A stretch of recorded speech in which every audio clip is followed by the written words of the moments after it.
Senhor deputado Bisa, de quadro de minha responsabilidade de ordem pública e segurança, há um dia importante, que nós fazemos stap, que nós visa poder tique mais seguro, de quadro de armazenamento de nosso vuurwerk.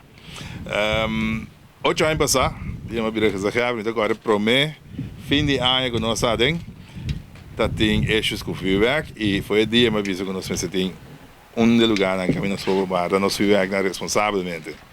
Ela dura 8 anos, peraí.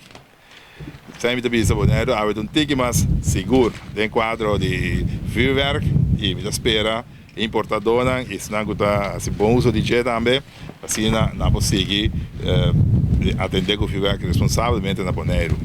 Último ano também nós reparamos que tem diferente nós de guardamento só de vuurwerk, mas tem hortamento também, we espera que saia também o lugar novo aqui, o nome está na node para trazer nossa comunidade a mais de peligro. Ja, we hebben vuurwerk op ons zaak, dat die vuurwerk bestaat in comuniteit, kapot is peligro. Ik ben super trots ook om hier met de gedeputeerde, de gezaghebber en de directeur van de Directie Ruimtelijke Ontwikkeling te staan. Want goede opslag van vuurwerk is, zoals de gezaghebber net ook terecht zei, heel erg belangrijk voor de veiligheid van het eiland. We weten in Europees Nederland wat er mis kan gaan als vuurwerk niet goed wordt opgeslagen. En het is heel goed om te zien dat hier nu met deze vuurwerkopslag gerealiseerd is dat vuurwerk op dit eiland veilig kan worden opgeslagen.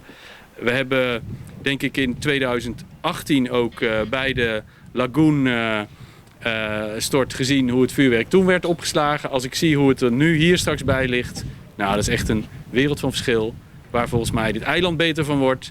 En natuurlijk de bewoners vanwege de veiligheid. Dus met dank ook aan het eilandbestuur voor de energie om dit rond te krijgen. Maar ik zou ook willen zeggen met dank aan alle medewerkers van de Directie Ruimtelijke Ontwikkeling die hier de afgelopen jaren aan hebben gewerkt met dit als resultaat. Want dit is ook het loon naar jullie werken.